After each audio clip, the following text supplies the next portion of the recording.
এই করোনা মহামারীর মধ্যে টালিগঞ্জ অঞ্চলের ছোট পর্দার অন্যতম অভিনেত্রী ঝুমা ঘোষ মানুষের পাশে সরাসরি পৌঁছে যাচ্ছেন মানুষের সাহায্যের জন্য।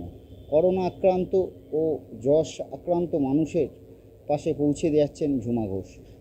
তার কি অভিজ্ঞতা এই কাজের মধ্যে দিয়ে হয়েছে আমরা সরাসরি জেনে নেব ওনার মুখ থেকে। নমস্কার। আপনি এই যে কাজটা করছেন এটা মানে কোন কি ইন্সপিরেশন থেকে হঠাৎ এই কাজ করার ইচ্ছে হলো? না দেখুন, সারা বছর তো কাজ করার সেরকমভাবে টাইম পাই না। এই যে লকডাউনের মধ্যে যে একটা অফুরন্ত সময় আমি পেয়ে গেলাম, সেই সময়টা হচ্ছে বেস্ট একটা সময় সমাজের কাজ করার জন্য। তো সেই সমাজের কাজটা করার উদ্দেশ্যেই আমি এই যতদিন ধরে লকডাউন চলছে, প্রথম দিকে লকডাউন এবং দ্বিতীয় পর্বের লকডাউন, এই দুটো লকডাউনের মধ্যেই আমি সামাজিক বিভিন্ন কাজকর্ম করে আসছি। তো আপনার এই কাজের অভিজ্ঞতা দু একটা উদাহরণ যদি একটু বলেন। কাজের অভিজ্ঞতা বলতে একটা ছোট্ট কথা বলি, সেটা হচ্ছে যে একজন ভদ্রমহিলা, খুব বয়স্ক ভদ্রমহিলা আমার কাছ থেকে এসে খাবার নিতেন। প্রত্যেক দিনই তিনি আসতেন। একটা সময় দেখলাম যে উনি আর আসছেন না, ওনার বন্ধু তিনি আসছেন। তো তাকে জিজ্ঞাসা করলাম যে উনি আসছেন না কেন? তখন বললো ওনার না খুব শরীর খারাপ। তখন আমি বললাম ঠিক আছে, আমি তাহলে খাবার ওনার বাড়িতে গিয়ে আমি দিয়ে আসবো। যখন আমার বাড়িতে গেছি তখন দেখি উনি এত অসুস্থ, উনি বিছানা ছেড়ে উঠতে পারছেন না, তার ছেলেমেয়েরা তাকে নিয়ে গিয়ে হসপিটালে ভর্তি করাচ্ছেন না, চিকিৎসা করাচ্ছেন না, এরকম অবস্থা। তো সেই সময় আমি চিন্তা করলাম যে তাহলে আমি ভর্তি করাই। আমি তার ছেলেকে বললাম যে আমি ভর্তি করাবো। তখন বললো যে না না, ও এমন কিছু না, কিছু হবে না। আমি যেদিন ওনার সঙ্গে দেখা করে এসেছি তার পরের দিন খবর পেয়েছি উনি মারা গেছেন। এটা আমার কাছে অত্যন্ত বেদনার, অত্যন্ত কষ্টের। মানে আমি চাইছিলাম যে তাকে আমি হসপিটালে ভর্তি করাই, কিন্তু আমি হসপিটালে ভর্তি করতে পারলাম না।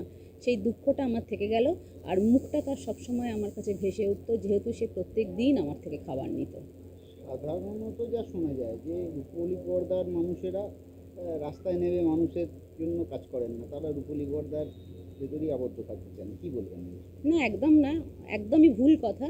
শুধু আমি নয়, অভিনেতা অভিনেত্রীদের মধ্যে বহু লোকজন এখন রাস্তায় নেমে কাজ করছে। সব কিছু খবর হয় না, খবরের পিছনেও অনেক কিছু থেকে যায়। তো সামাজিক কাজকর্ম করার জন্য যে বাইরে বেরিয়ে কাজ করব না বা ইত্যাদি করব না, এটা আমার মনে হয় না ঠিক আছে আর কি। আমি তো রোদে প্রত্যেক দিনই প্রায় ঘুরে বেরিয়ে আমি কাজ করি। মানুষের খাবার জোগান শুরু নয়, হসপিটালে ভর্তি করা এবং মানুষে এলে তাদেরকে হসপিটালে ভর্তির জন্য বিভিন্ন রকম সহায়তা করা, ফোন নাম্বার দেওয়া।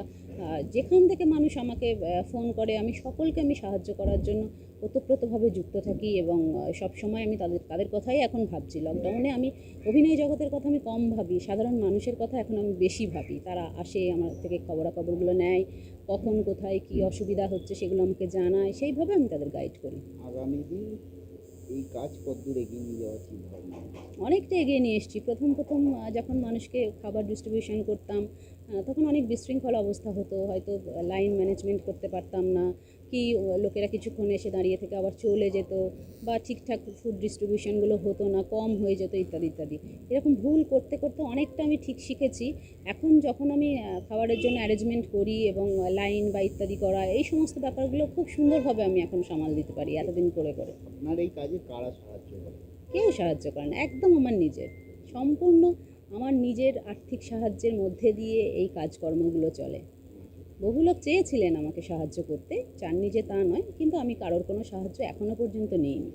ভবিষ্যতে কি পরিকল্পনা আছে এই কাজ সম্পর্কে? ভবিষ্যতে পরিকল্পনা বলতে, এখন যখন একটা কাজ হয় এবং তারপরে যখন আমি ইন্সপিরেশন পাই, বহু দূর দূরান্ত থেকে লোকজন আমাকে যখন ফোন করে এবং শুভেচ্ছা জানায়, তার থেকেও বড় পাওয়া হচ্ছে বিদেশে যে সমস্ত বাঙালিরা আছে, বিভিন্ন দেশে যে বাঙালিরা রয়েছে। এখন তো সোশ্যাল নেটওয়ার্কের মাধ্যমে সব কিছু সবাই জানতে পারে। তো বিদেশে যে বাঙালিরা আছেন তারা আমাকে প্রচণ্ডভাবে শুভেচ্ছা জানায় যে তুমি এই কাজগুলো করছো ওই ইন্ডিয়ার মতো জায়গায়, কলকাতার মতো জায়গায়, একা নিজের আর্থিক সাহায্যে, এটা তুমি যতদূর পারবে তুমি নিয়ে যাও। এটা আমার কাছে ভীষণ বড় ইন্সপিরেশন, এবং এটা শোনার পর থেকে আমার পরের দিনের আবার কি কাজ করব সেই বুঝে আমি একটা নিজের একটা নিয়ম ঠিক করে নিই। রিসেন্টলি আপনি কোন কোন এলাকায় এই কাজ করলেন, মানে মানুষের সাহায্যের জন্য কোন কোন এলাকার মানুষের কাছে হাত বাড়িয়ে? বেসিক্যালি আমি সাউথ কলকাতা জুড়ে, পুরো সাউথ কলকাতা জুড়েই আমি কাজটা করছি। আর সাউথ কলকাতার বাইরেও হচ্ছে বিভিন্ন প্রান্তে, যেমন সুন্দরবনেও আমার বিভিন্ন রকম ত্রাণ গেছে। এছাড়া হুগলি জেলায় আমি হুগলি জেলার অনেকটা জায়গা জুড়ে আমি করেছি। এবং লকডাউনের মধ্যে যারা বাঙালি বা আমাদের পশ্চিমবঙ্গ যে লোকেরা আটকে ছিল বাইরের বিভিন্ন রাজ্যে, সুরাটে ওখানে ছিল, জয়পুরে ছিল, এই সমস্ত সিটিগুলোতে ছিল, বম্বেতে ছিল, দিল্লিতে ছিল, যখন যেখান থেকে আমাকে খবর দিয়েছে, এমনকি রিপোর্টাররা পর্যন্ত খবর দিয়েছে, দিদি ও আটকে গেছে, একটু কিছু সাহায্য করুন, তখন আমি তাদের ট্রেন ভাড়া বা যাতায়াতের ব্যবস্থা করা এবং তাদের হোটেল ফ্রি করে দেওয়া, খাবারের এবং থাকার দুটোর জন্যই ব্যবস্থা করা, এগুলো আমি সব রকম ওভার টেলিফোনের মাধ্যমে সব কিছু আমি যোগাযোগ করে আমি দিয়েছি। যে মানুষের ক্ষমতা রয়েছে অন্য মানুষকে সাহায্য করার জন্য, সেই মানুষের প্রতি কী বার্তা দেবেন? সবাই একটু একটু করে করুক না। আমি আমার অনেকটা করেছি সমাজের জন্য, অনেকটা, মানে সেটার কোনো বলা যায় না যে কতটা গিয়ে থামতে হবে, আমি কিন্তু সেটা কখনো ভাবিনি। যত মানুষ এসেছে আমি কাউকে কোনো দিনই এখনো পর্যন্ত আমি ফেরাইনি, কিন্তু আমার মনে হয় সমাজের অনেক মানুষ আছে যারা একটু একটু করে দিতেই পারে। সেই একটু একটু করে যদি দেয়, তাহলে কিন্তু এই সমাজে যে মানুষগুলো তাকিয়ে ছিল আমাদের প্রতি, তাহলে এই দূরত্বটা কমে যায়, তাহলে অনেক ইজি হয় ব্যাপারটা। শুধুই সরকারি সাহায্য কেন, আমরা নিজেরাও তো একটু একটু দিতে পারি। যেমন আমি দিয়ে আমার মন ভীষণ ভালো হয়ে যাচ্ছে, তাদেরও এটা হবে। কিছু কিছু অন্তত দিক, বিন্দু দিক, সিন্ধু না হোক বিন্দু দিক, এটাই আমার বার্তা। ধন্যবাদ।